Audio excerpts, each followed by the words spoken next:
the history of Bully Hayes. We want to still tell a story, and for us, we just want to move forward. We want to remember, or we want to improve tomorrow in all aspects of our life. So we need to rename. We're still going to tell the story of Bully Hayes because that's still a very important part of our history.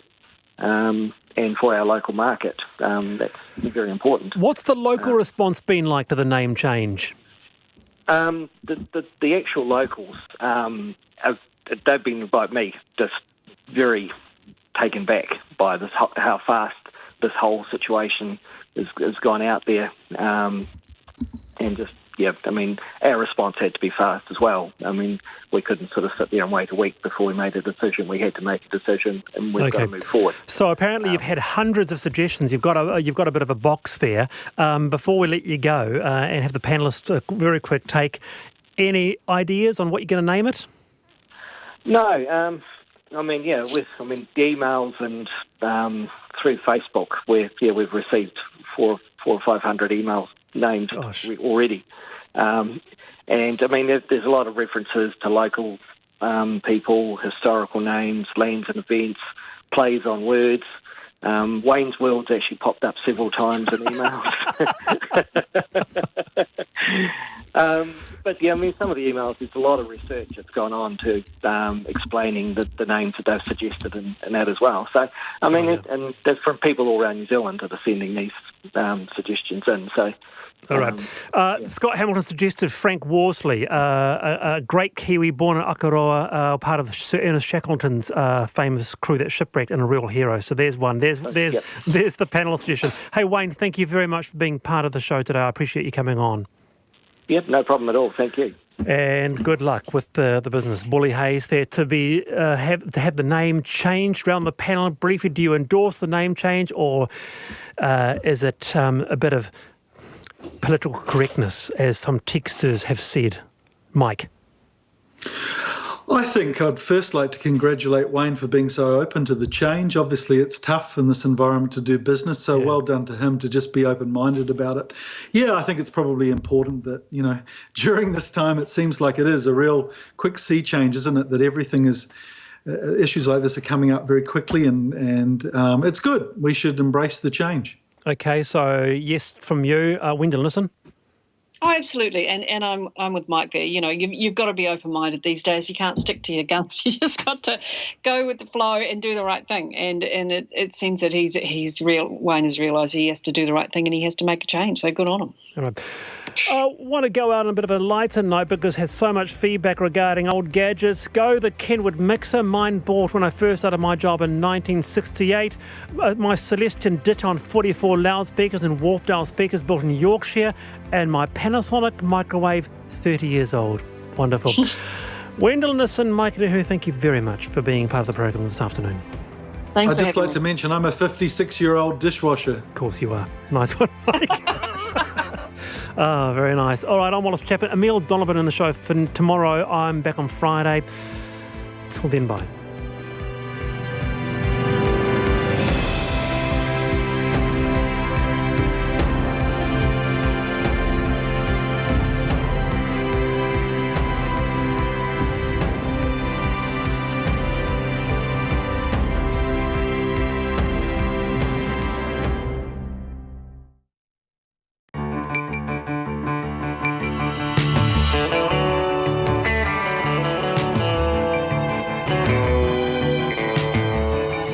Whakaronga mai koe ki te reo irirangi o Aotearoa. This is Checkpoint on RNZ National. I'm Lisa Owen.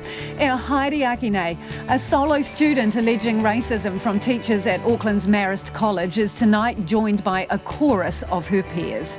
A $1.5 million funding boost for the Kaikoura's Whale Watch will keep 60 people in jobs despite being off the water for 103 days, and it's expected to generate $20 million of income for the town that was barely back on its feet post-earthquake. The Human Rights Commission slams the parliamentary process after it was given only 2 working hours to consider controversial powers for Alert Level 2. Stick to your knitting, a harmless phrase or a sexist jab? We asked male and female knitters what they reckon. And the last word goes to a linguist. RNZ News at 5. Kia ora ko Susana Leata tēnei. Māori made up more than 50% of arrests and uses of force by members of the now scrapped armed response teams, police data shows. The police announced yesterday the 6-month trial of armed patrolling police would not be continued any further. Jordan Bond reports. During the trial, the armed teams went to more than 200 mental health call-outs and suicide threats, more than a dozen cannabis offences, and checked how 17 businesses were adhering to pandemic rules. They even went to 8 noise control call-outs. Of the offences where a person's ethnicity was known, 51% were Māori. Where police used force, 53% was against Māori people. One suicidal man was pepper sprayed. Others who were suicidal or in mental distress had tasers presented at them. Call Jordan Bond, tēnei.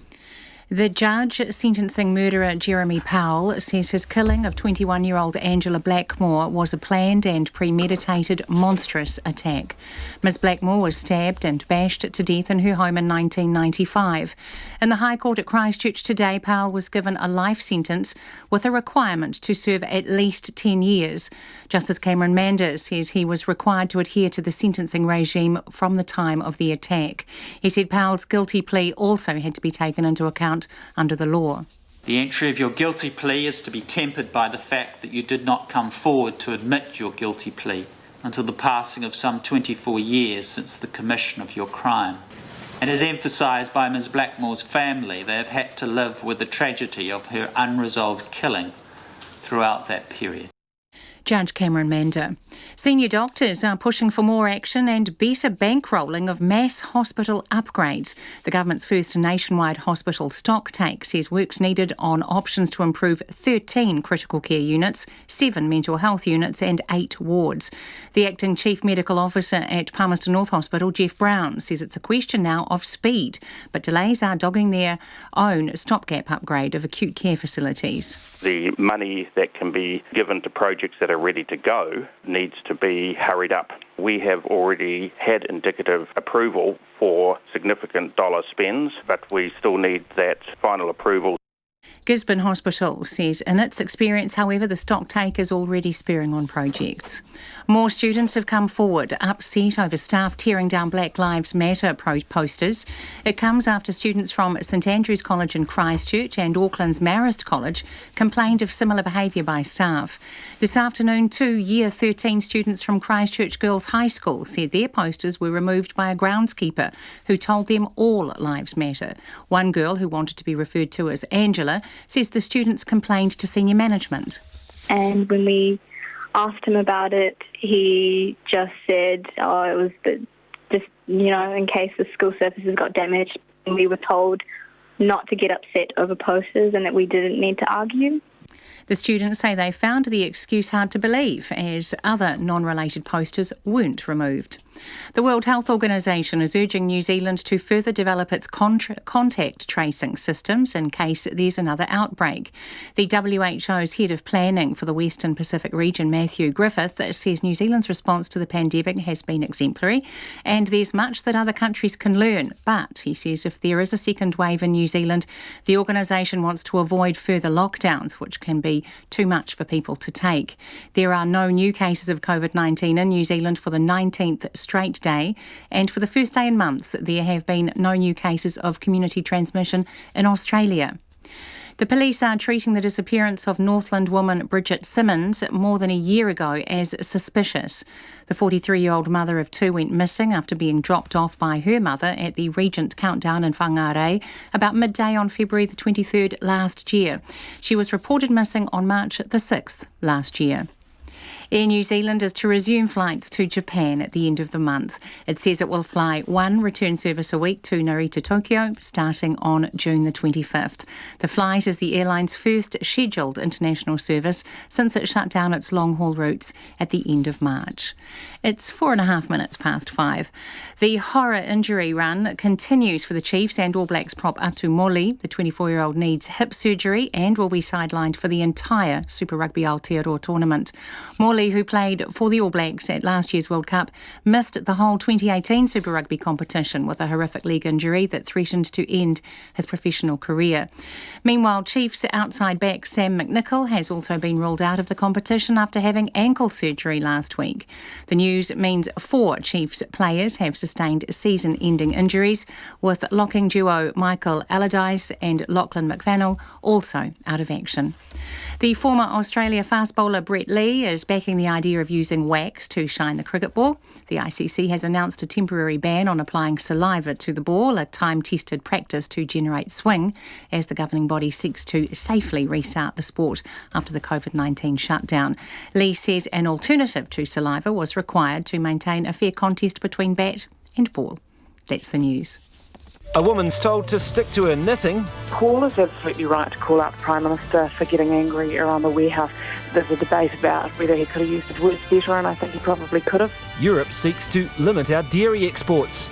He has no doubt that we were pretty cheesed off. And rogue recycling's costing Christchurch. I've got a naughty letter on my yellow bin, so yeah, I have to play by the rules now. Your daily domestic routine. Morning Report, weekdays from 6 on air and online. Now the short forecast from Met Service to midnight tomorrow. Northland and Auckland, cloudy periods and a few light showers, mainly in the west. Coromandel Peninsula, Bay of Plenty, Gisborne to Wairarapa, excluding the Tararua district, also Wellington. Mainly fine, morning frosts or fog. For the remainder of the North Island, cloudy periods, isolated showers in the west north of Taranaki, spreading elsewhere from tomorrow morning. To Nelson, Marlborough and Canterbury, fine weather with early frost tomorrow morning, then high cloud. Buller, Westland and Fiordland, cloudy periods and isolated showers, becoming more widespread from late tomorrow morning, possibly heavy and thundery from northern Fiordland to central Westland tomorrow afternoon. Southland and Otago mainly fine, apart from showers about Stewart Island. High cloud developing tomorrow morning, then showers spread throughout tomorrow evening with a cold southwesterly change. Chatham Islands, cloudy periods, a shower or two tonight. RNZ National, it's 7 minutes past 5. Thanks, Susanna, and welcome to Checkpoint. I'm Lisa Owen. This morning, Nia Cherrington was a lone voice, stepping down as Marist College's cultural leader following claims her teachers tore down Black Lives Matter posters she'd put up around the school. This afternoon, the Year 13 student was joined by a chorus of her peers, voicing their concerns about alleged systemic racism at the Auckland Catholic Girls' College. It comes after Nia helped organise 9 minutes silence for students to pay tribute to George Floyd and an online petition to highlight racial issues at the school. Nia and her mother Ani say the students were told off for putting up Black Lives Matter posters, despite earlier being told it was fine. Those posters were later torn down by staff. Ani Cherrington has since laid a complaint with the Board of Trustees, who are due to meet to discuss the matter at 6 o'clock tonight. Board Chairman Stephen Dallow referred us to Principal Rachel Tolu, who did not return calls from Checkpoint today. But Ani, Nia and 6 of Nia's senior schoolmates met with our reporter Nick Trubridge and cameraman Nick Monroe to tell us why casual racism has to stop. Nia, what about this situation has upset you? We are such a multicultural school and we have so many girls who believe so strongly in this issue. I think one of the most upsetting things is the way it's been handled. We've had so many mixed messages. We've had people tell us they love the posters and then they're ripping them down. I also think that it's tough when you are getting told one thing and the actions are representing something totally different. They have place their value of property and rules over how we actually feel and what we believe is important. So we had some posters addressing the Black Lives Matter movement. They just said Black Lives Matter, no justice, no peace. We also had posters just promoting an anti-racist environment. Things like you're in a racism-free zone and tolerating racism is racism. We also had Bible scriptures preaching about love and acceptance, which is, something that we value very much. What do you want to see going forward? Honestly, we just want to be heard. We have initiatives and we've put these forward and we just want them to be listened to and we want them to be inputted in our school. We want to see them come to life. I think it's really important for us to leave our mark on the school, something positive, something we can be proud of. We want our initiatives to be heard, and we also want our girls at Marist to feel accepted and loved for who they are, and they shouldn't have to face these sort of things in an environment that is supposed to be loving and accepting. A meeting yesterday was called, and there was a lot of threatening, a lot of negative talk around what we were doing. And I was sitting there and I just thought, this is not what I stand for. I don't want our students to be treated like this, and we are threatened by our principal. Honestly, we've had situations where this has happened before, and it was the last straw, I think, and I had had enough. Honestly, it's been so overwhelming. There's been so much support. I have little year 10s coming up to me saying, oh my God, we support you 100%. Like, we totally agree with everything that you stand for. I think that the school could have facilitated a conversation with the students to find out what it is that the students want, outcomes, and then worked with the students to bring about the outcomes that the girls want to see and some real positive change. I think it's a real win-win both for the school and the students. They have gone about things in a way of trying to single out individuals and the whole divide and conquer thing, as opposed to, like I said, using this as a learning opportunity to get some really great outcomes. How does it make you feel? Silenced and not heard. I think at the very beginning there wasn't much being said or done or like to acknowledge anything going on, like in the States and stuff. And so we, because we always are told, like, you guys are the leaders, like this school, like this is your school, you've been here for ages, like it's your turn. And so we took things into our own hands and we put up all of these posters, and we were really proud of ourselves, I think, because we really felt like we were doing something good, and we got so much positive feedback from students, from teachers, and then in the level meeting we had, the principal was really, she was saying that she liked them and stuff. Yeah. And then when she took them down, we were like, are you sure you? Yeah. It's upsetting. Yeah. And that was Nia Cherrington, her mother Arnie, and other students from Marist College. Now, we did approach the board, and Marist College Board of Trustees Chairman Stephen Dallow told us that the board was meeting at 6 o'clock tonight. He referred us to the principal, Rachel Taulu, who didn't respond to our request for an interview. But a short time ago, she did send through a statement. It says, Marist College is aware of the concern our young people have about racism in our society and in the world. We stand with them in sharing the rejection of actions and attitudes that are racist and violent. We are working with our student leaders to help them share this message with our community, while also recognising that we are governed by policies and procedures. The school board and senior management take any claims of racism seriously, and we are reviewing the issues raised with us. As always, the well-being of our students is our priority, and this will be at the forefront of any decisions we make within the guidelines of our policies and Catholic education. A $1.5 million government grant for Whale Watch Kaikoura could bring more than $20 million into the beleaguered town. About 90% of the tour company's revenue comes from international visitors, and with closed borders, COVID-19 was close to sinking up to 60 jobs. It's been more than 100 days since one of its boats have been on the water for a whale encounter. And the company's been in business for 3 decades, but was barely back up off its knees after the 2016 Kaikoura earthquake. The Prime Minister and Tourism Minister announced the cash injection from the government's $400 million tourism fund today, identifying what he calls an iconic business as a strategic tourism asset. And it's the second one to be funded after Discover Waitomo. I spoke to Whale Watch Kaikoura's General Manager, Koahi Napora, earlier, and he told me that the money means they'll literally be back in business. Yeah, well, this funding support is going to allow us to hold on to all our people and hold on to them and to help us collectively navigate our way through COVID, because it's probably going to be 12 to 18 months before the borders sort of open up to any sort of reasonable scale. So we've got quite a road ahead of us. So yeah, this funding is for our people, so it's fantastic. How many staff have you got? So we have circa 40 permanent staff, And so that's what we've been focused on in terms of this funding to allow us to bring them with us. I mean, without the funding and because of the significant impact of COVID, we may have had to make some more difficult decisions, but we've been fighting hard to prevent having to make those decisions. So this funding is a fantastic outcome. So if this money hadn't come through today, what are you telling us? That you would have probably had to let all those people go? Yeah, there would have been a requirement to review the size of our workforce, absolutely.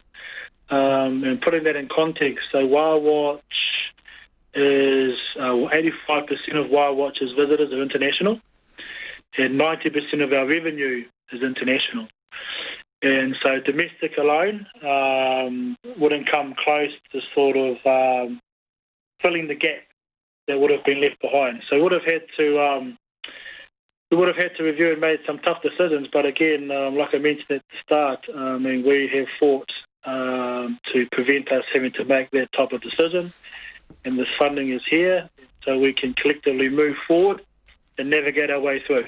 So had you had the wage subsidy? Yes, we're using the wage subsidy, absolutely. About how much did you get from that?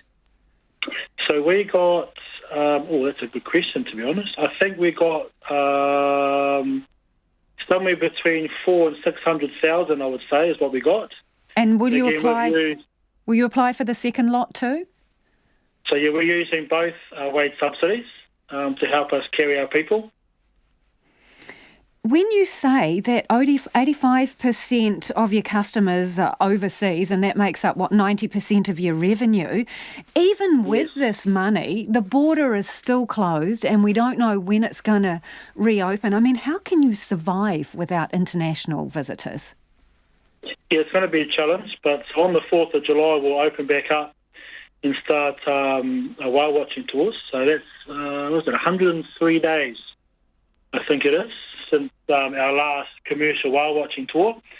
It's been quite pleasing. The demand that we're having over that period has been quite good. So, although it's not going to come anywhere near where the international markets were, it's encouraging. So we'll target the domestic market, and then we'll prepare ourselves as each of the borders open. We'll upscale and determine operations around what the actual visitor demand is.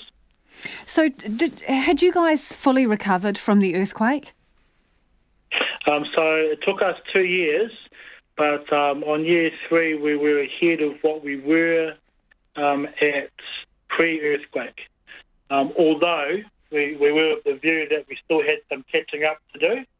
We missed out on 2 years of growth. So basically you were only back up on your feet last year and then you get this other kick. Yeah, well, it's been a few kicks, if we're honest. 2010-11, the Christchurch earthquake. So Christchurch was our main gateway. So if people weren't going to Christchurch, they were coming up here. Big hit. And then obviously the Koutou earthquake, and then this COVID. And the COVID is easily more challenging than what we've experienced with the earthquakes. So what has it done to your town? Yeah, well, the positive side is it's made the town or the people of our community resilient. It's also brought us closer together. So I think together we'll make our way through, but we can't deny how challenging the next 12 to 18 months is going to be for Kaikoura. So to put it in perspective, 55% of our town's annual GDP is derived from tourism. And the largest proportion of that is from the international market, so that's completely gone. So all we can rely on at the moment is the domestic market. And so we're going to be doing all we can to encourage as many Kiwis as possible to come down here, not to just see Whale Watch, but to experience what our beautiful town of Kaikoura has to offer. So in this grant, there are a lot of businesses in your town that, they haven't got a lump sum of money like this. So how much flow on are they going to get from you, do you think, and the business that you might bring into town? Yeah, well, hopefully there's others that are actually putting their hands up to apply for that funding. So again, we've been successful, so I'm sure that's going to inspire others to put their hand up. And so hopefully You never know. In the coming weeks and months, we may see others get some support as well. I think for us, Whale Watch is one of the largest employers in town, locally owned employers, and one of the key tourism experiences. We appreciate that we have a pretty big role in actually supporting our community and our tourism industry to get out of here. So the more people we can bring in, the more promotion, the more demand that we can build for our town, the better it will be. So, if they come here to watch a whale, we encourage them to visit a cafe, to have something to eat at a restaurant, to stay at accommodation, and to partake in some of the other experiences that we have around town. So, look, we're ready to give it 100% to, try and rebuild our visitor base, but it's going to take a long time. So when you made this application, did you have to put in some numbers for how much the economic knock-on effects might be, what amount of money you might be able to bring to the district? Did you have to put a number on that?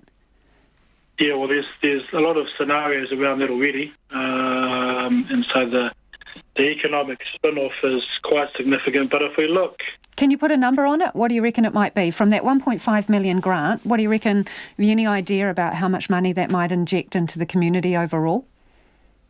Yeah, well, that ranges. Some would say 20 million, the others would say 100 million, because we're looking at what the direct, but you also got to look at the indirect impact. So it's not just about the tourism receipts, it's everything else, the people coming here, buying something at the supermarket, buying fuel at the fuel station, the tourism businesses employing a builder to fix something, a plumber, an electrician, the flow-on effect from an industry of tourism, which again I'll say contributes 55% of our town's annual GDP, is significant.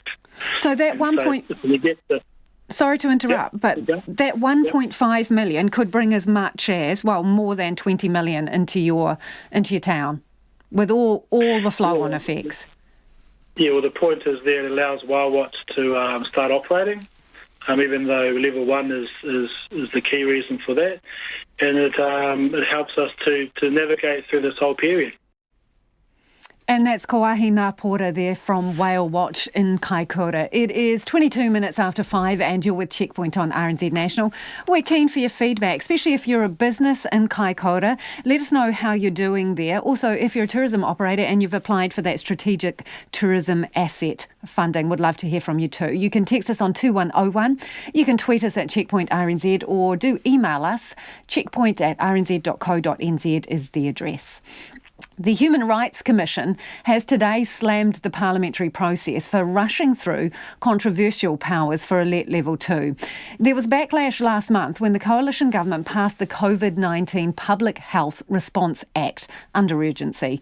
The police say they only had to use the warrantless search powers once, but as Charlie Drever reports, not everyone is happy with the process. New Zealanders are enjoying their newfound freedom under Alert Level 1. But if the country were to regress to level 2 or higher, police would still have the authority to enter into a property or marae without a warrant to break up those breaching mass gathering rules. The Police Commissioner, Andy Costa, told Parliament's Finance and Expenditure Committee that for the most part, the powers have not been used. We've only used them once, and that was for a private dwelling in Canterbury, which was a group of young people having a party. Andy Costa says safeguards are in place when using the controversial powers, such as reporting requirements. He says they also met with iwi leaders to address their concerns. The National Party voted against the bill, citing overreaching powers, a rushed process and a lack of proper scrutiny. But the biggest backlash today came from the Human Rights Commission. The Chief Commissioner, Paul Hunt, saying they should have been consulted when the law was being put together. He sent a strong message that the Commission couldn't fulfil its function. Parliament established the Commission with a function to be consulted on bills and other initiatives with human rights implications, and I deeply regret that we were denied the opportunity to properly discharge our constitutional responsibility that we owe you, we owe Parliament, and we owe the public we serve. He says the time frame to respond to the bill was just not good enough. We worked overnight to provide those comments. We did our best. We made some slips. I apologise for those. But 2 working hours to marshal comments on complex legislation, replete with major human rights issues, is deeply unacceptable. Disability Rights Commissioner Paula Tesorero says the impact on disabled people during the COVID-19 response cannot be understated. She told the committee that included people having their services disrupted due to a lack of PPE. With these issues in mind, it was deeply disappointing that the Act passed without providing disabled people any opportunity to have input into it. Let's not forget disabled people make up 24% of New Zealand's population. Paula Tesorero says there needs to be data collected now on how disabled people have been impacted. Without this data, government can't monitor any disproportionate impact on disabled people. It's an old truism that if you are not counted, you don't count. The Finance and Expenditure Committee must report back to Parliament by July 27. From Parliament, for Checkpoint, ko Charlie Drever, DNA. The man who admitted murdering Christchurch woman Angela Blackmore 25 years ago has been sentenced to a minimum of 10 years in prison. Jeremy Powell confessed to the crime after a police tip-off last year, ending a cold case that haunted Angela's family for decades. Today, a judge described the killing as a cold-blooded execution. Our reporter Rachel Graham was in court, and just a warning, some of the details in her story may be distressing to some people. On the night Angela Blackmore was killed, she was at home with her 2-year-old son when she let Jeremy Powell into her house. Powell had a large Bowie knife and a baseball bat hidden within his trench coat. He attacked Angela in her kitchen, hitting her repeatedly with the bat and stabbing her, leaving her with 39 wounds to her head and neck. Her body was found by her partner Laurie Anderson when he returned home from work, her son Dylan still asleep in his bed. In his victim impact statement, a sometimes tearful Laurie Anderson said Angela, who was 9 weeks pregnant, was looking forward to the arrival of their baby and the new exciting future ahead of her. He said he was lucky to see this wonderful woman. Just think how it would have been like for if someone had killed your partner when she was pregnant with your kid. That is what you did to her son and me. There was no excuse for this cruel act you did to her, who couldn't defend herself, the pain she must have went through knowing you were going to kill her, then you viciously killing her. She was like a lamb to the slaughter, with no defence. He said nothing would bring Angela back, but he thanked Powell for finally confessing to what he had done and trying to put it right. Angela's cousin, Gillian Herbert, spoke on behalf of the family. She said Angela's mother and grandmother died without knowing what had happened to Angela. She asked Powell what he was thinking when he attacked Angela. Did you even once, while attacking Angie, give thought to a 2-year-old son sleeping nearby? Did you consider what he was about to go through for the rest of his life without his mum? The brutality of the act was extreme. Did she scream? Did she beg you to stop? What were her last words? Did she suffer for long? These are just some of the questions her family have had for the last 24 years. Gillian Herbert said she did not think he'd confess for the right reasons, saying she believes he confessed for himself, not for Angela or her family. Another of Angela's cousins, Leanne Keane, was 13 when Angela was murdered.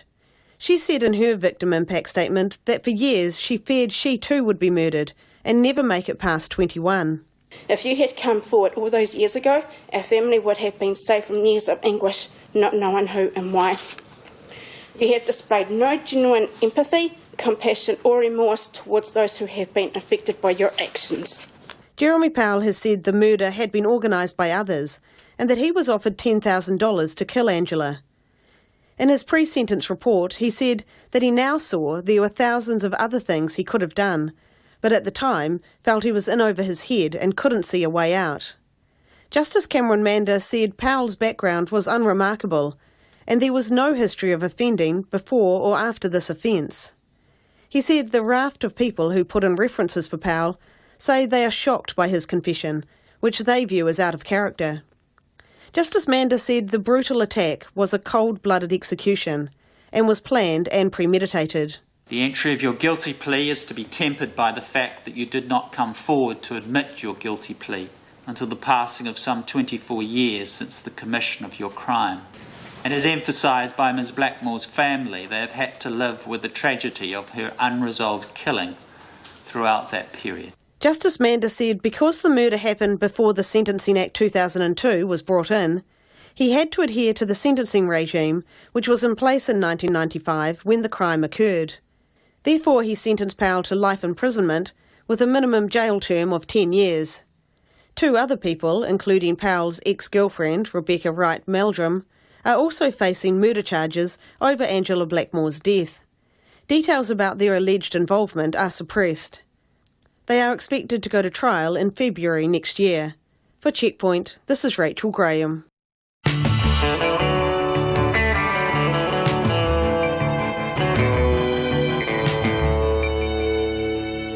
And coming up on Checkpoint on RNZ National, a whale of a problem needs a big solution. Kaikoura's mayor welcomes today's cash, but says more is needed. A government stocktake finds many of our ICUs and emergency departments are in a bad way. And another school finds itself at the centre of controversy over Black Lives Matter protests. And there's more on that yarn about sticking to your knitting. We would love your feedback, especially on allegations of racism at Marist College. You can get in touch via text 2101. You can tweet us at Checkpoint RNZ or send us an email, checkpoint@rnz.co.nz. Let's get to the headlines now with Susanna. Māori made up more than 50% of arrests and uses of force by members of the now scrapped armed response teams. The police announced yesterday the 6-month trial of armed patrolling police would not be continued. The Chief Human Rights Commissioner has scolded the government's process for creating the legislation for Alert Level 2. Parliament's Finance and Expenditure Committee is holding an inquiry into the operation of the COVID-19 Public Health Response Act following pressure from opposition MPs and civil rights groups. Paul Hunt says the Commission was also only given hours to respond to the bill. The judge sentencing murderer Jeremy Powell has described his attack on 21-year-old Angela Blackmore as planned, premeditated and monstrous. In the High Court at Christchurch today, Powell was given a life sentence with a requirement to serve at least 10 years after he stabbed and bashed Ms Blackmore to death in her home in 1995. The police are now treating the disappearance of Northland woman Bridget Simmons more than a year ago as suspicious. The 43-year-old mother of 2 went missing after being dropped off by her mother at the Regent Countdown in Whangarei on February the 23rd last year.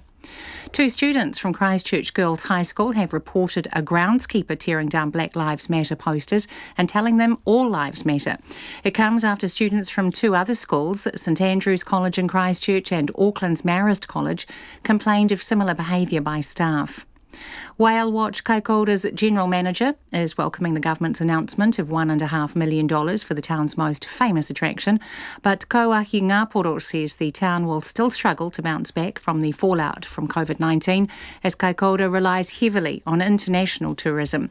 He told Checkpoint the funding will help the attraction keep on its 40 permanent staff. Those are the latest news headlines from RNZ National.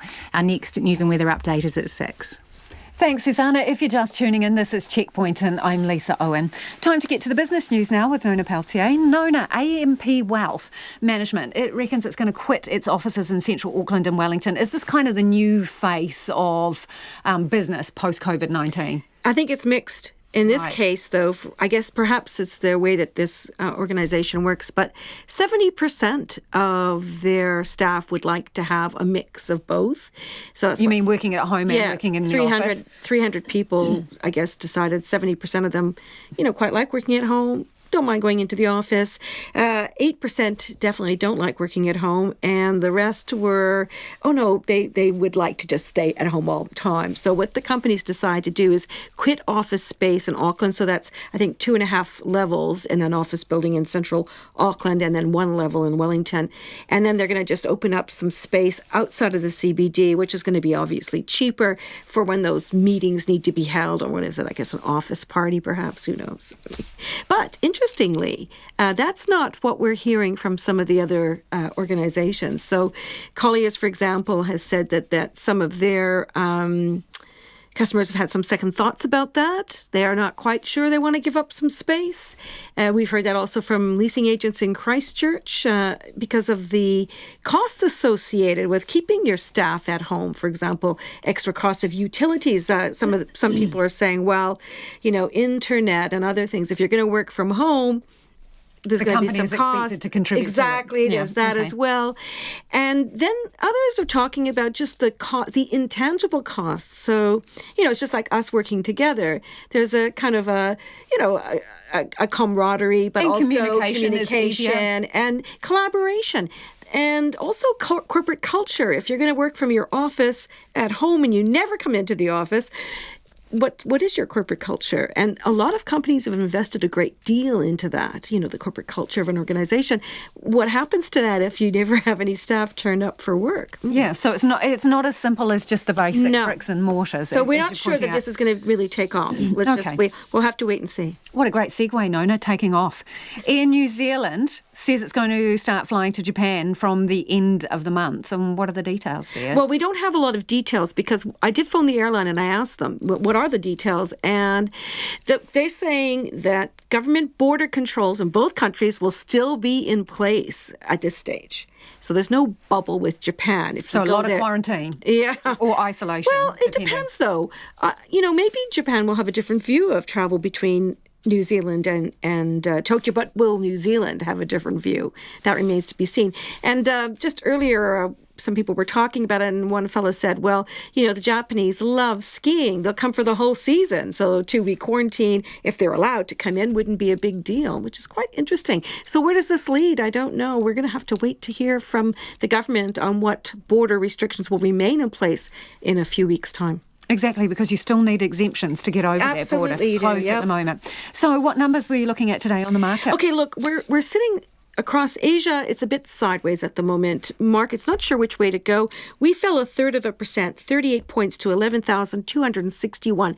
And that's really because most of the markets are just sitting around waiting to hear from the U.S. Federal Chair, Jerome Powell, on which way the wind will blow for the United States economy. And that's going to be a big sort of determination of which way the markets go from here. So we're trading at 65.3 U.S. cents, 93.6 and 51, that's Australian, and 51.2 British pence. Thanks, Nona. Nona Peltier with our business news today. Let's head to the US now, and the funeral for George Floyd, whose killing by police sparked anti-racism protests around the world, took place in Texas earlier today. The civil rights leader, Al Sharpton, delivered the eulogy and called for justice, while Mr. Floyd's niece asked why the system was corrupt. The BBC's Barbara Plett-Usher reports. After more than 2 weeks of protests, the man whose death energized a worldwide movement for racial justice was laid to rest in his hometown. It was a final goodbye for those who loved him most. In the midst of personal grief, friends and family have been thrust into a national convulsion, Americans forced into a passionate reckoning of historic wrongs. I just want to say to him, I love you, and I thank God for giving me my own personal Superman. No more hate crimes, please. Someone said make America great again, but when has America ever been great?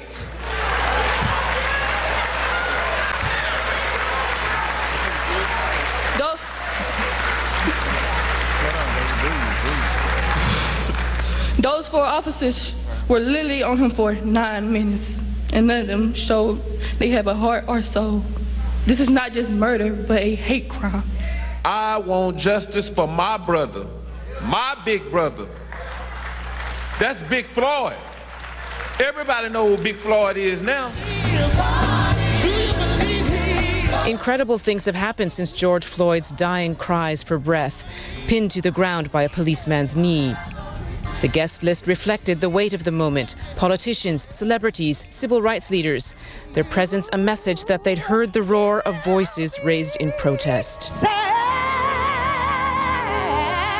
The Democratic presidential nominee, Joe Biden, addressed Mr. Floyd's young daughter in a recorded video message. No child should have to ask questions that too many black children have had to ask for generations. Why? Why's Daddy gone? looking through your eyes, we should also be asking ourselves why the answer is so often too cruel and painful. Why in this nation do too many Black Americans wake up knowing that they could lose their life in the course of just living their life? Been a long time coming. Punctuating the somber event, a display of joy and celebration, a homegoing celebration, they called it. George Floyd was remembered as a champion basketball and football player, a gentleman despite his imposing height at 6'6", a regular guy from a rough neighborhood. He may have been an unlikely catalyst for a pivotal moment in civil rights history, but his death brought out a veteran activist, Reverend William Lawson, who worked with Martin Luther King.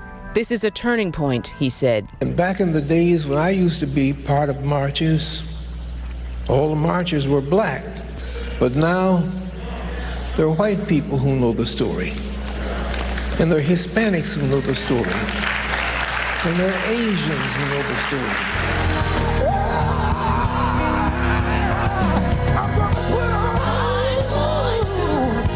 George Floyd will be buried next to his mother, for whom he cried out as he lay dying.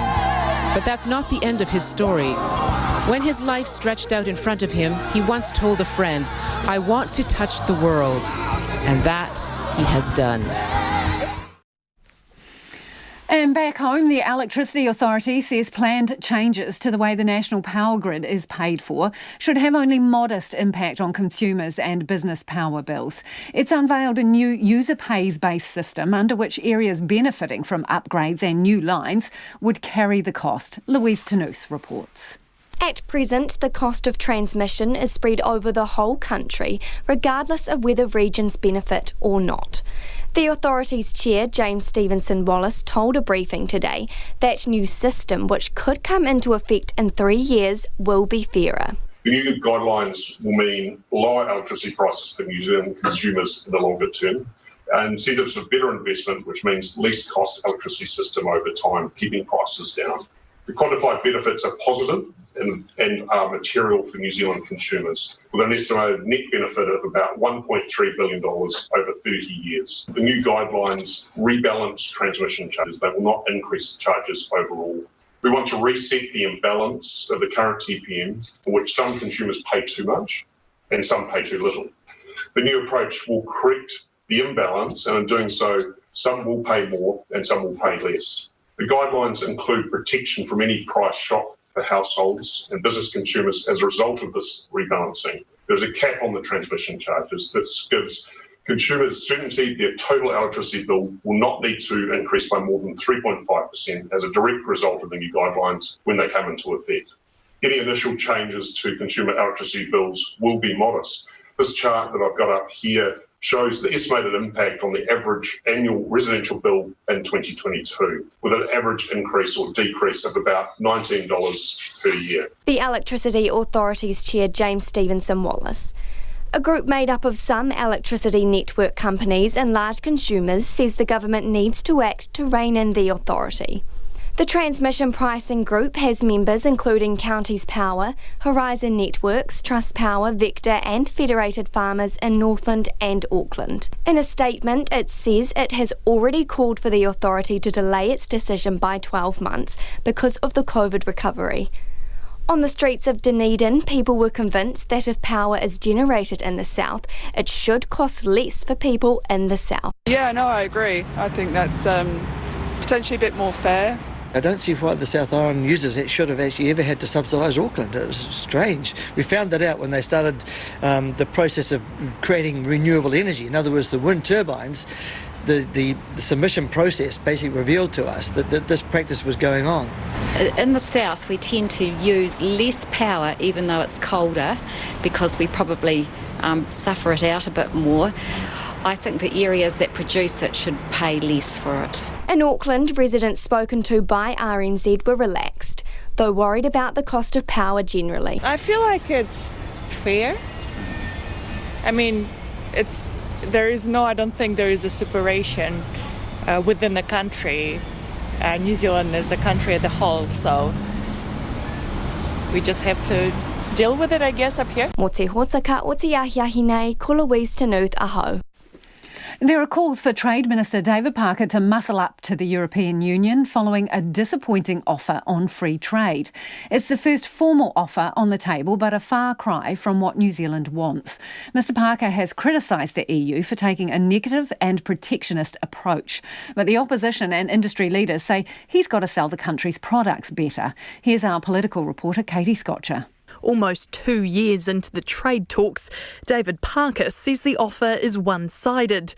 Our exports would be heavily tariffed and European Union farmers protected. Very disappointed with the poor quality of the offer, which really was protectionist of their interests. The disparity described through a block of cheese. At the moment, the European Union exported a kilogram of cheese per head of population to New Zealand. The offer back the other way was 3 grams of cheese per European consumer, and even then with tariffs and volumetric controls.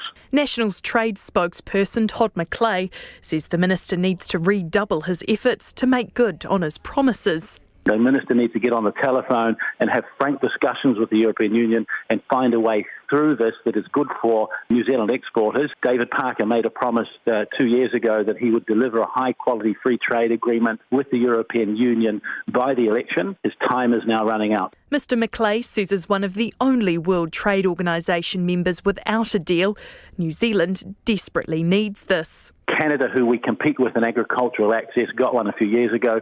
Their deal was an exceptional one for agricultural product. David Parker should be saying we will take nothing less than the same as the European Union gave Canada and actually demand that we're treated equally and fairly. Federated Farmers Dairy spokesperson Chris Lewis also wants to see the Trade Minister pile on the pressure. We just got to be a step above the other negotiators, obviously probably other countries we're competing against, and we've got to make sure that we've got the best product, we've got the best deal, and this is where David Parker and his team must be focused 150% and make sure it happens. Reputations are at stake. Waikato dairy farmer Andrew McGivern says there is no reason the EU should see New Zealand cheese or butter as a threat, but he's not surprised by the proposed deal. Dairy seems to be the first football on the playing field to be bounced around. So ultimately, we'd love to have that free trade agreement and ultimately love to have it including dairy. But if we can get anything at this stage, that would certainly be a bonus. And hopefully we can build on that relationship later on. The Executive Director of the New Zealand International Business Forum, Stephen Jacoby, agrees the offer is disappointing, but says there's an upside, with COVID-19 presenting negotiators a unique opportunity. That is to be able to demonstrate to the world that it is possible to create the conditions of free and open trade, and trade can be used as a means to promote the economic recovery which is so badly needed after COVID-19. The European Union likes to style itself as a leader on trade, and New Zealand certainly likes to do that as well. So it's natural the two should come together. The European Union is making little public comment, but told journalists today there is frequent engagement between the EU Trade Commissioner Phil Hogan and Minister David Parker. But the pressure is on the minister to bargain harder as the 8th negotiating round takes place this week and next. From Parliament for Checkpoint, call Katie Scott Churaho. It's 12 minutes to 6. I'm Lisa Owen and you're with Checkpoint on RNZ National. We're keen for your feedback. You can get in touch by texting us on 2101. You can tweet us at Checkpoint RNZ or email checkpoint@rnz.co.nz. The knitting community is split over whether National MP Paul Goldsmith's comments yesterday telling the Prime Minister to stick to her knitting were offensive. It came after Jacinda Ardern expressed anger at the warehouse for announcing 1,000 job losses, despite taking more than $65 million in government wage subsidies. Paul Goldsmith later conceded it was a poor choice of words and some people might have seen it as disrespectful. His own deputy, Nikki Kay, says she had her own words with him about his words. So what do the knitters, men and women, think about it all? Katie Doyle with this yarn. A harmless phrase or a sexist jab? It's a question that split New Zealand knitters down the middle. Yesterday, National's Paul Goldsmith said the Prime Minister Jacinda Ardern should stick to her knitting after she expressed anger at the warehouse over potential job losses. For Mike Dickerson, who used to teach men's knitting classes, there is no question the comment was aimed at Ms Ardern because she's a woman. As soon as I heard it, I thought, that's a sexist put down. And some people have tried to argue that, no, it's not sexist, men knit as well. Well, I'm a male knitter, and I know that almost no men knit. Knitting is incredibly gendered, and there's a real stigma attached to it, in fact, if you're a man. He says knitting is almost always viewed as women's work and is often valued less by society. And comments like stick to her knitting only reinforce that. As soon as you tell someone to stick to their knitting, you are gendering the activity and you're telling them to go sit by the fire, get out of the place where the boys play. I don't think that remark would have been made to a man. I think this is a specifically remark targeted at a woman telling her to mind her place. That's echoed by knitter H. McArdle, who says they were flabbergasted by Mr. Goldsmith's comments. That phrase, stick to your knitting, is a phrase used by men to tell women that they're speaking out of turn on something that they're not qualified to talk on. So he wasn't even using the phrase correctly, because the Prime Minister is absolutely the most qualified person to talk on the subject matter at hand. McArdle says the phrase also trivialises the art of knitting, which they say is actually incredibly complex. I would encourage him to maybe have a look through some of the latest knitting magazines that are on the market, and some of the really complex questions that get asked at the knitting, at the wool shops and the wool counters at Spotlight and other haberdashery stores around the country. Not everyone saw the comment as a sexist jab, though. David Goldingham doesn't knit himself, but he does own knitting shop Knit World. He argues it simply means stick to what you know. Knitting is both male and female. We have a lot of male customers that knit, obviously more female from what I can tell, but yeah, it's not sexist at all. Today, the National Party's deputy leader, Nikki Kay, admitted stick to her knitting may not have been the best choice of words.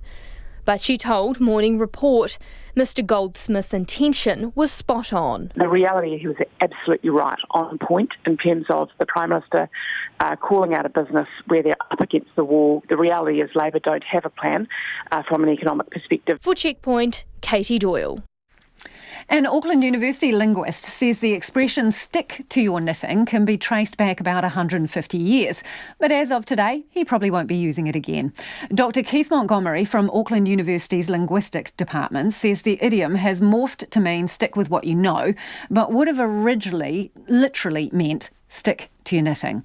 So I asked if he thought the expression was derogatory. It really is a matter of interpretation. It can be. It's like anything. You can turn it to any purpose. And it could be if you aimed it at someone deliberately. Of course it could be. But for the majority of people using it, I don't think it is. With idioms, they are just simply a linguistic shorthand, essentially a way of saying something using a little fixed piece of language. So no, over the course of its history, I don't think it would be counted as derogatory. So obviously some people take issue with it being directed at the Prime Minister by another politician, a male politician. So the reason being, it seems, is that the suggestion is mainly women knit, so stick to women's work rather than other stuff. Has that been its meaning? Well, that's a possible interpretation, and it may well be. Its origin is murky, but it could well be. It could well be its origin. You could see a conversation between a man and a woman when tasks were perhaps a little more clearly delineated, and she's asked to do something or asked something to be done, and the literal sense of the word is, stick to your knitting, and I'll stick to whatever it is that I do. But I would hesitate to think that it would be used in that way now. I mean, it's entirely possible that it could be, but I would doubt very much that it was being used in its literal sense. I think idioms are used unthinkingly. They're all in our heads. We have thousands of these things stored up, and we call on them when we need something in a shorthand way, essentially, to make a point. When you say it's got murky origins, what is it traced back to? How long have we been using the expression? It's been used for at least 150 years, I think. There are signs of it being used in the 19th century, so at least 150. I don't think it goes much further back. I couldn't find any real history done on the thing. the verb to knit has been around for 1,000 years. It goes right back into Anglo-Saxon, and it's commonly associated with both genders. It was just a case of tying fabrics together, essentially. The art of knitting has, I think, is relatively more recent, sort of around the 1400s. So the expression itself, though, I don't think is recorded before the 19th century. Do you use the expression, stick to your knitting? Well, I did until yesterday. Well, actually, no, I didn't use it very often. I'm sure I must have in the past. And I'd never associated a gender with it at all. It had been quite firmly fixed in my own mind that if I was going to use it at all, it was that you stick to what you know and I'll stick to what I know. So would you use it now? If you used it yesterday and then now when you think about it, are you going to carry on using it? Well, no, I probably wouldn't. Only because the awareness that's it's been made that there's now an association with knitting and gender again. Because as I said earlier, with an idiom, the meanings are bleached out, so associations are generally lost. But in the context of society as we have it now, and the clear awareness of gender division, it's been essentially revitalised. It's been brought back, the meaning has been put back in that had been bleached out of it over the last 150 or so years.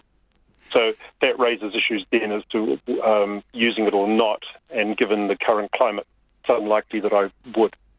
So while it might have originated out of a degree of sexism, over time it was used as a more generic stay in your lane, stick with what you know, and now we're more aware of these issues, we've come a full circle, and perhaps it could be deemed to be sexist again. It could be, yes, and yes, it could be. Essentially, that's exactly what's happened. It's come a full circle. I mean, we've got, as I said, we've got thousands of these things floating around in the language.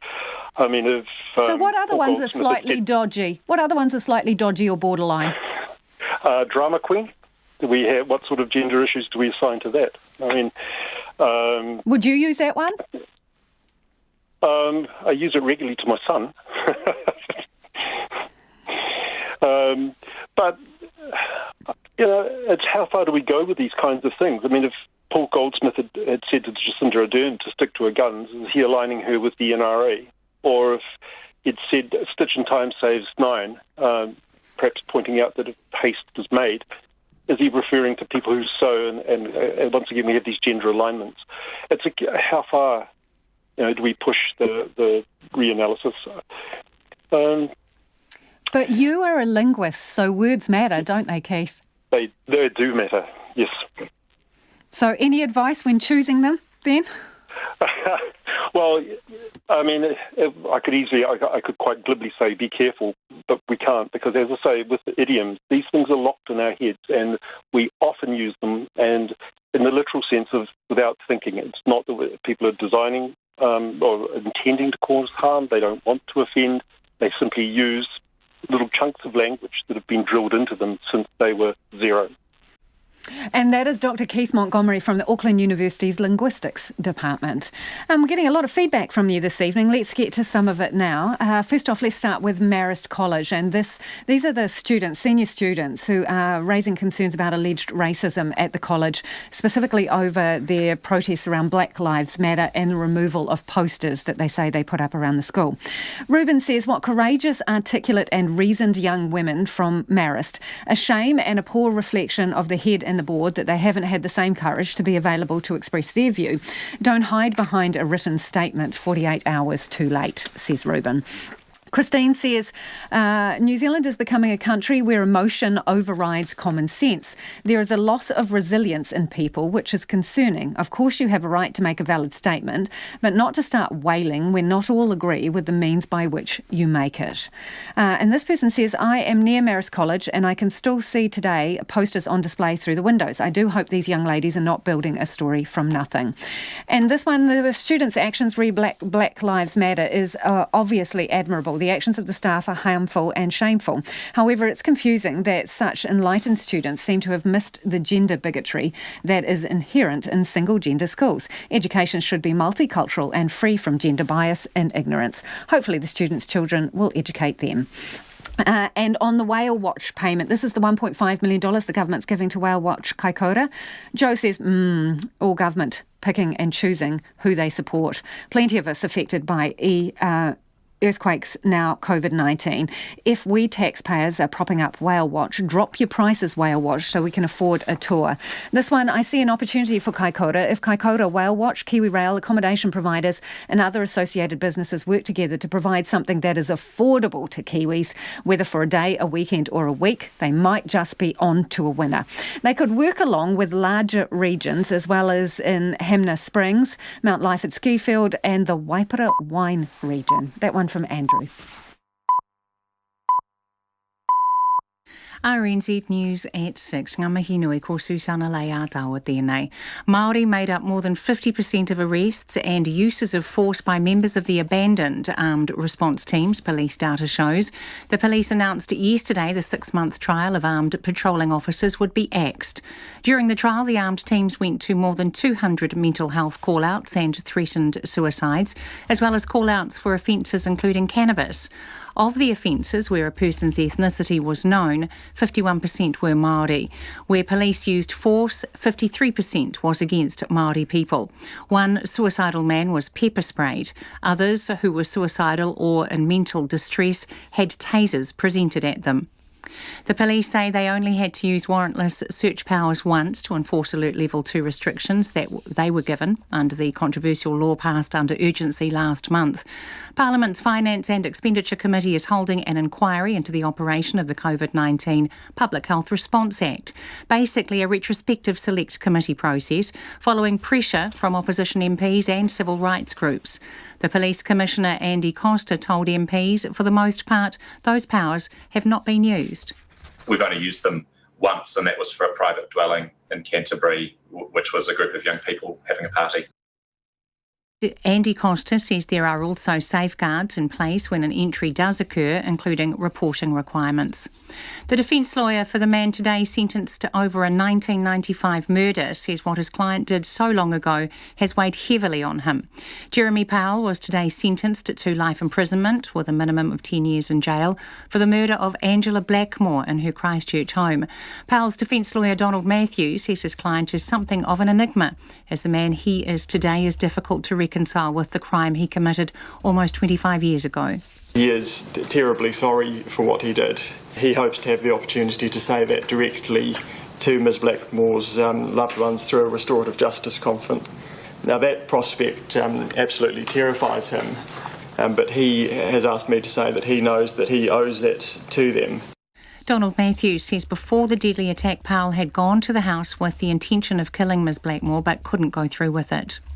Marist College says it takes any claim of racism seriously and will review a case where staff ripped down Black Lives Matter posters. The posters were put up in the Auckland school by Year 13 student Nia Cherrington and her fellow students. Nia and her mother Annie say the students were also chided for the posters, despite earlier being told they were fine. In a statement, the principal, Rachel Taulu, says the school stands with pupils in rejecting actions and attitudes that are racist and violent. The Board of Trustees is due to meet on the matter about now. The Mayor of Kaikoura is welcoming new money for his town, but says more will be needed if it's going to bounce back from the fallout from COVID-19. The Prime Minister and her Tourism Minister flew in today to announce $1.5 million for its most famous attraction, Whale Watch.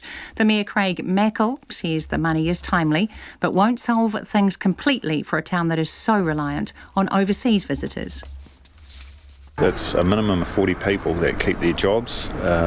Looking forward to what we're going to be looking at is going to be quite horrific for this community. You know, there's 40 families that we don't have to worry for them, because we could be looking at anywhere upwards 300 plus unemployed here, which is big for a wee community like this. Craig Mackle says the timing of COVID-19 so soon after the earthquakes could not have been worse. A non-verbal autistic boy missing in Australian bushland for 2 nights in freezing temperatures has been found alive. Will Callahan had wandered off from his family at Mount Disappointment, north of Melbourne, on Monday. The 14-year-old was found by a volunteer and his mother says he is quite calm considering what he's been through. He got separated from his father on a walk. It's 4 minutes past 6. The New Zealand boxer Joseph Parker is putting his support behind New Zealand hosting the Tyson Fury-Deontay Wilder heavyweight title rematch. Reports suggest New Zealand, Australia and Macau are in the mix to host the third fight between British star Fury and his American rival. Parker says he'd love to see the bout here and be part of the undercard. That's the top of the heavyweight division. You got Fury, you got Wilder, and you got Joshua. Everyone wants to see Fury and Joshua. So if Fury and Wilder happen here, I think it'd still be massive, and I think it'd be good for our country. We'll get a lot of people and a lot of tourists flying in for that fight. It'll attract a lot of attention. Joseph Parker.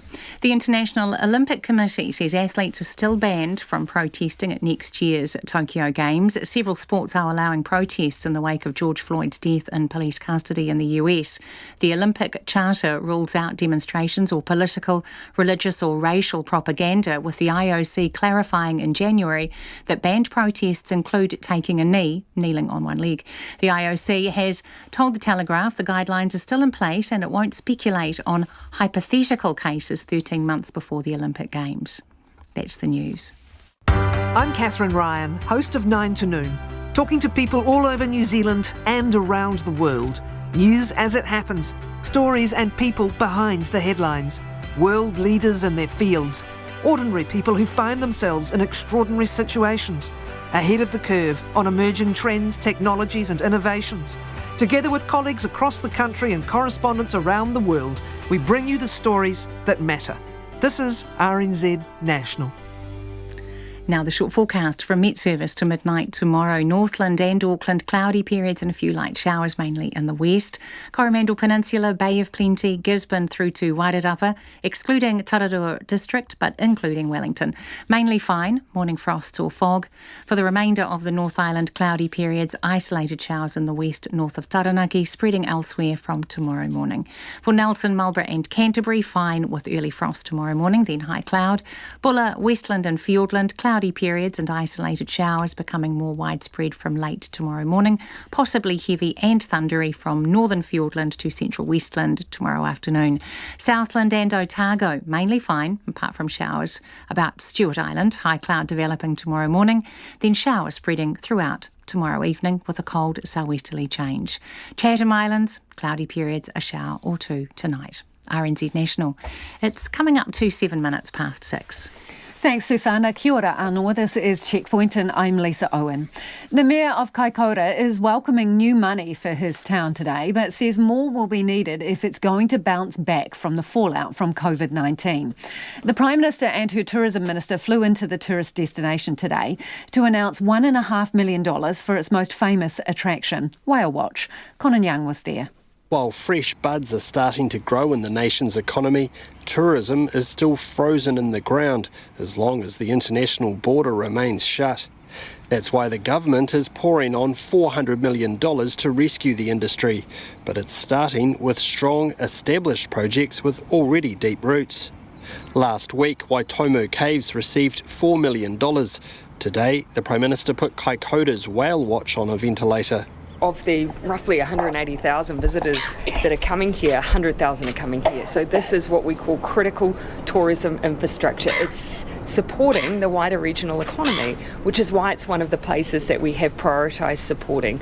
This funding will mean that quality jobs are retained. It will mean being able to pivot towards the domestic market and be able to keep the operation and the assets ready to go for when we do open up our borders again. The General Manager of Whale Watch, Kauahi Ngāpaura, says the money is a sight for sore eyes. Wage subsidies supported our people, and this is just the next step so we can actually help all our people to navigate through this next stage of recovery over COVID, because obviously we're based on international market, so it's going to be 12-18 months before that starts to grow back. Mayor Craig Mackell says the $1.5 million has secured jobs and saved livelihoods. It's a minimum of 40 people that keep their jobs. Looking forward to what we're going to be looking at is going to be quite horrific for this community. There's 40 families that we don't have to worry for them, because we could be looking at anywhere upwards 300 plus unemployed here, which is big for a wee community like this. Craig Mackell says the timing of COVID-19, just as his town was beginning to bounce back from being cut off by the earthquakes, couldn't have been worse. Definitely another kicking. Look, I've said it before, I'll have to say it again. The art of winning is getting up one more time than you've been knocked down. So we're a tough wee community. We really are. Becoming very resilient, and I'd almost say getting used to it. So what about those other tourism jobs in Kaikoura that rely so heavily on overseas visitors? Unlike Whale Watch, which is backed by Ngāi Tahu's massive balance sheet, most operators here are not well placed to withstand yet another massive shock. I asked Jacinda Ardern if the money doled out today could have been better spent if shared with other smaller operators. Keep in mind there are other forms of support, and I would expect that extension of the wage subsidy, for instance, will continue to make a difference for other tourism operators for the next 8 weeks, while many of them do work to make sure that they're pivoting ready for the domestic market.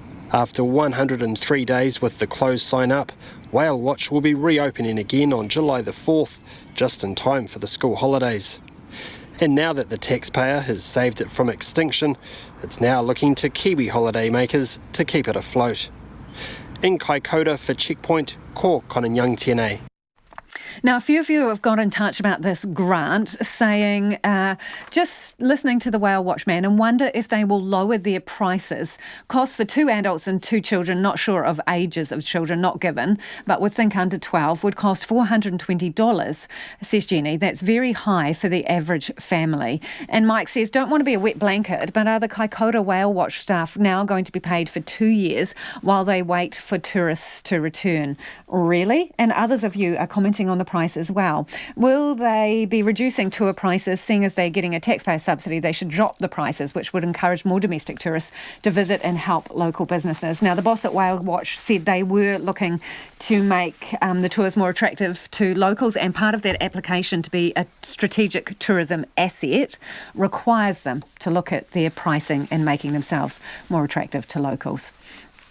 Controversy is growing among some school communities after reports of staff tearing down Black Lives Matter posters. Students from Auckland's Marist College and Christchurch's St Andrew's College have complained about staff removing posters promoting the movement. And this afternoon, another school is under fire from students. Christchurch Girls High School students say their posters were also removed by a staff member who told them that all lives matter. The alleged actions of the schools have been heavily criticised by a leading sociologist, Anand Zaki, reports from Christchurch.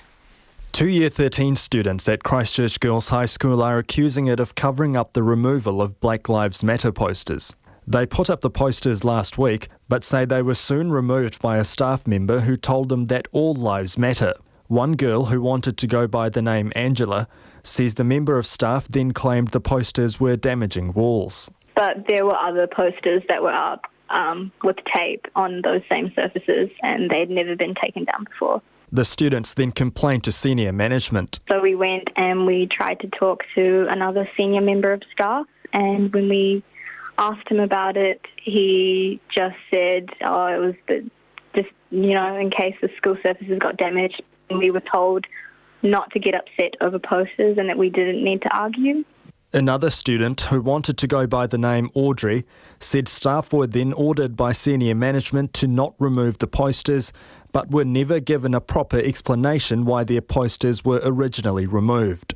They've told our staff that the reason the posters were taken down was because of the tape and the blue tack, damaging walls or windows or whatever, but they haven't been told that this member of staff said that all lives matter, and that's actually the reason he took them down. The incident at Christchurch Girls High comes after a similar complaint by students at St Andrew's College and Marist College.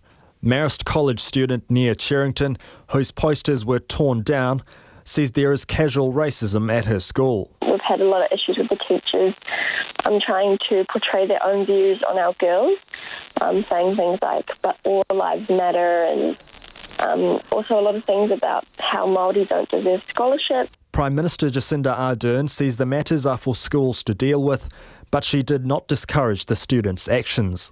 Ultimately, as I say, that is a matter for schools to manage, but I think we're all better off when we have young people who are engaged in the world around them, that are thinking critically about the world around them.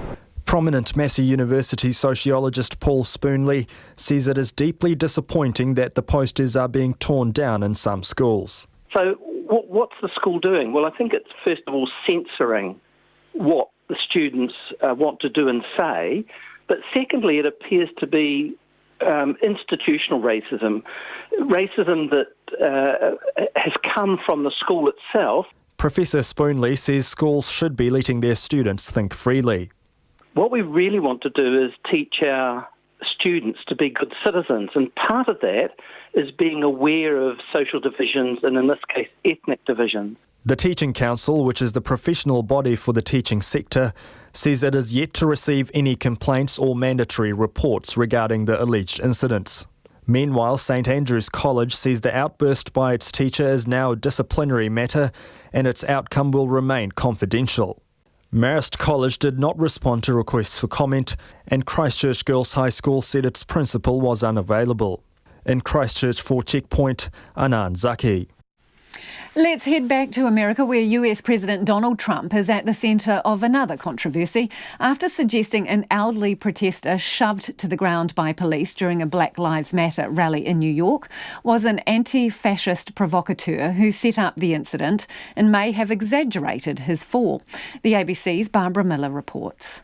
Few people had heard of One American News Network until now, but Donald Trump has clearly been watching, this report in particular concerning 75-year-old Martin Gugino, who last week was shoved to the ground during a Black Lives Matter protest in Buffalo, New York. Newly released videos appear to show Gugino using a police tracker on his phone, trying to scan police communications during the protest. The tactic known as skimming is an old trick used by Antifa to locate police officers and plan violent activities. The incident involving Martin Gugino made headlines around the world.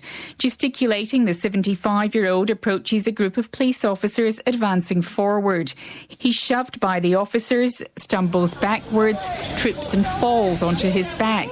He then lies motionless on the ground as blood trickles from his ear.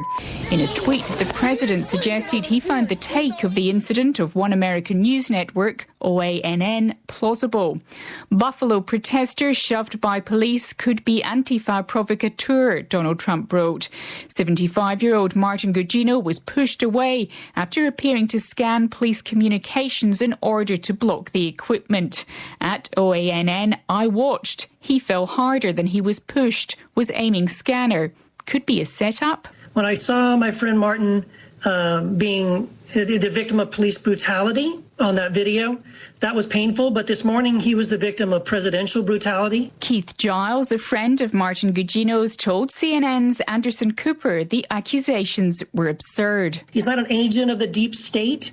I promise you, he does not know how to turn his cell phone into some kind of a, high-tech James Bond device. The governor of New York is Andrew Cuomo. What do you think it was? It was staged?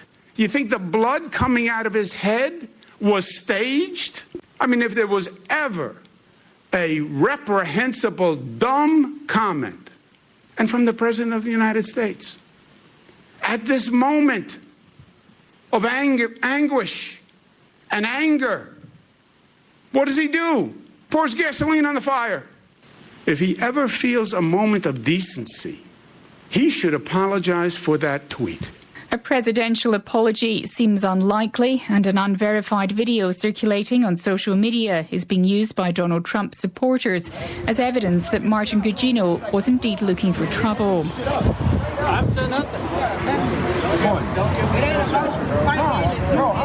In it, the 75-year-old appears to be involved in a verbal altercation with other protesters before the march begins. The context and timing are not clear, but when approached by the person filming, this protester appears agitated with Mr. Gugino's attitude.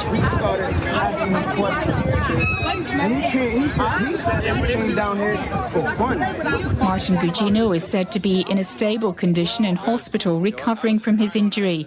2 officers have been charged with assault over the incident, which has fed into a debate about police reforms following the death of the African-American George Floyd at the hands of Minneapolis police. And that's the ABC's Barbara Miller reporting. It is 19 minutes past 6 and you're with Checkpoint on RNZ National. Senior hospital doctors say hospitals are in a dire state and the government has a chance to spend up big to solve the problem once and for all. The government's first nationwide stocktake came out today and found many intensive care units, emergency departments and operating theatres are not fit for purpose. Phil Pennington reports. The worst building in the country with clinical services in it is one of two main tower blocks at Nelson Hospital. It has poor ventilation, poor walls and cladding. The second worst is the special care baby unit at Waitakere Hospital. Its electrical systems are especially bad. Taranaki's clinical services block has the lowest score, an E, for seismic integrity. And Riverside Block at Christchurch scored a D, yet it still has several hundred patients in it. IT systems are also in poor shape across DHBs. The 5 data centres assessed are in poor to average condition. Burst water pipes flooded one, overheated cables caught fire in another, and communication outages are common. The Health Minister David Clark says the government has and will keep on spending up large to solve this. We've already put $3.5 billion into capital investment, but we did that knowing that we were likely to find that many of our buildings have issues with modern delivery of care. It's my job to get on and fix it. That's what I'm determined to do. But some projects the government has already agreed to haven't got off the ground yet. Palmerston North Hospital, where operating theatres are so cramped the lights bump into surgeons' heads, received a stopgap $26 million for acute care. But Acting Chief Medical Officer Dr Jeff Brown says they're still banging heads with gatekeepers in the capital. We have done the business cases. The business cases are sitting in Wellington. We haven't actually been able to start the reconstruction yet. COVID has disrupted a lot of what we are doing, but it hasn't taken away the urgency and the criticality of this work. A much larger project at Christchurch Hospital has only just reached the verge of approval because the Health Board agreed to dump the optimal building it sought for a cheaper tower it knows will be too small. The Association of Salaried Medical Specialists, which represents senior DHB doctors, likens it to robbing Peter to pay Paul from too scarce funding. Its Executive Director, Sarah Dalton, says at current rates of government spending, it will take 15 to 20 years just to address what the stocktake identifies. That's not going to stay static. You know, that's a bit like when you start painting a bridge, you know, and when you get to the end, you go back and start painting again. By the time they go back, part of that bridge may have fallen down. A rebuild plan based on the stocktake won't be ready till 2022, though David Clark says it's already helping with setting priorities. And the stocktake itself warns against rushing upgrades or building like for like when healthcare and technology are changing. So it seems building too slow won't fix this, building too fast neither, nor building too blindly, as has been happening, according to North Shore Hospital emergency physician Andrew Ewens. Each design we have should be therefore the next one should be improved upon. So we should be learning it every time we do a clinical build. I don't think there's a lot of resource put into that. I think we just always on to the next thing. He says North Shore did learn, in part by listening to its staff, when it built an emergency department with no corridors, so that patients wouldn't be parked in them out of sight. A researcher into Māori public health at Otago University, Francis Kawini, says it's not just about what is built, but where. Originally, hospitals were always located predominantly around European settlements. Knowing that actually our Māori are our priority, are they actually meeting the community's needs? And if they're not, they need to be moved. She says any mass hospital upgrade must consult Māori a whole lot more than planners do now. At Tairāwhiti Gisborne, a small DHB with a high Māori population, the stocktake rates the emergency department, operating theatres and ICU as poor. But CEO Jim Green says the exercise has led to a $20 million mental health unit being built, $3 million for infrastructure services, and has put wheels under a long-planned, much larger upgrade. This report has also given us some impetus around that and enable us to identify some of the areas that we should really be concentrating on. He says the stocktake is comprehensive, accurate and has lots of input from clinicians. It will give us, as a smaller DHB, smaller communities some good profile around the status of the facilities here and keep us upfront and visible. David Clark, the Minister, says COVID-19 has underscored the need to upgrade hospital facilities. But the Association of Salaried Medical Specialists says the capital investment in this year's budget is well short of Treasury estimates from 2018, and now is not the time to be scrimping and saving. For Checkpoint, Phil Pennington. In Russia, the number of new coronavirus cases continues to swiftly rise. There are now almost 500,000 confirmed cases. In Moscow, there are about 2,000 new cases each day. But nevertheless, a strict permit system is now coming to an end. The BBC's Sarah Rainsford has more from the capital, where many people just want to get on with life. After more than 10 long weeks of lockdown here in Moscow, suddenly it's all over. The Moscow mayor has declared that people are free to come out on the streets when they want, to go where they want, and to see who they want. After being extremely cautious during this lockdown, the mayor has declared a victory over coronavirus. Now, you still have to wear a mask when you're out on the streets, although most people don't really bother. And the general mood, talking to people here, is one of huge relief. I think they should have done it ages ago. I'm very happy. The measures worked, but not totally. People were going outside anyway.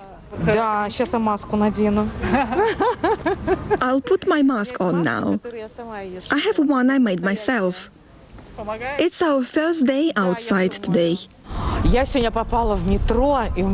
was in the metro and I was so happy to be back in society, to see people. It was so joyful. But the risk hasn't gone away. In fact, in Moscow, there are up to 2,000 cases of coronavirus still being detected every single day. So the worry is for some that this is actually a decision motivated by politics rather than the pandemic. There's a Victory Day parade that's been rescheduled 2 weeks from now. And then after that, a key vote for President Putin, constitutional reforms that will allow him to stay in power for another 2 terms. So it seems the Kremlin may want a boost in the mood and in the economy ahead of those key dates. Now, the city authorities say it's still not safe to let people sit on benches in the city because of the virus, but they have allowed barbershops, hairdressers and beauty salons to open again. But to go inside, it's not only masks we have to wear, but gloves now. I'll just pop these on. Which is actually easier said than done. Yes, from now on we can open our doors to our clients. We were waiting for this moment for so long. So do you think you'd get any clients today? You can open today? We would like to, but unfortunately we can't because yesterday was unexpected news for us. Very happy, but still unexpected. So we have a lot of things to do today. Yesterday I got, I don't know, maybe 100 calls from my friends and our clients. They are asking if they can come today at 8 o'clock in the morning. The next stage in a week is for summer terraces and verandas to open at cafes and restaurants, and then after that, the restaurants themselves. There will be strict social distancing measures in place, but whether anyone sticks to those is another question. And that was Sarah Rainsford reporting. More now on Daniel Radcliffe saying he hoped recent comments by J.K. Rowling won't taint the Harry Potter series for fans. The author had been criticised for tweets about gender identity. In a statement posted on an LGBT charity website, the actor responded by saying transgender women are women.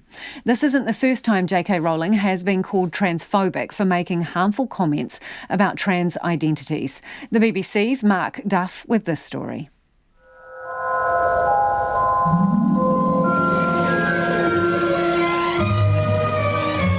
J.K. Rowling and the films based on her books helped make Daniel Radcliffe a star. Today he acknowledged as much, but that hasn't stopped him, very politely, taking issue with comments the author posted on Twitter last weekend, in which she mocked the use of the phrase, people who menstruate. People who menstruate, she'd tweeted. I'm sure there used to be a word for those people. Someone help me out. Rights activists were quick to condemn her as transphobic. It's not the first time Rowling has angered trans activists, and she's not alone in occasionally stoking the fires of a sometimes vitriolic exchange between trans rights campaigners and some feminists. This was the feminist writer, Germaine Greer, speaking in 2015. I'm not saying that people should not be allowed to go through that procedure. What I'm saying is it doesn't make them a woman. It happens to be an opinion. It's not a prohibition. J.K. Rowling responded to the latest criticism she's faced by saying that while she knew and loved trans people, her life had been shaped by being female, and she didn't believe it was hateful to say so. That doesn't appear to have been enough for Daniel Radcliffe. On Tuesday, in a statement posted on an LGBT suicide prevention website, he insisted that he wasn't going to engage in a social media punch-up with his mentor. But, he went on, transgender women are women. Any statement to the contrary erases the identity and dignity of transgender people. And he added that he hoped the row wouldn't taint fans' appreciation of the Harry Potter book's sacred lesson, as he put it, that love is the strongest force in the universe. Mark Duff reporting there. And just a last piece of feedback before we go. This is about the allegations from Marist College students regarding racism. Whilst Marist College's support of the Black Lives Matter movement is commendable, their physical participation in the protest crowd suggests a disregard for lives threatened by any COVID spread, especially since the school has featured as a significant COVID cluster. We will be back tomorrow. RNZ News headlines at 6:30. Māori made up more than 50% of arrests and uses of force by members of the now abandoned armed response teams. Prosecutors in Sweden are expected to shortly reveal new information about the unresolved murder of the former Prime Minister Olof Palme in 1986. The police are now treating the disappearance of Northland woman Bridget Simmons last year as suspicious. And students from 3 schools have now reported staff tearing down their Black Lives Matter posters. Those are the headlines. Our next news will be at 7 o'clock, and then it's Nights with Brian Crump on RNZ National. Tonight on Nights, a window on the world of COVID-19 and analysing surge to work out whether the virus is present in the community. Marianne Kennedy introduces us to Portrait Il Biel, or the Scottish art of mouth music. And speaking of music, we celebrate level 1 with a musician in the studio.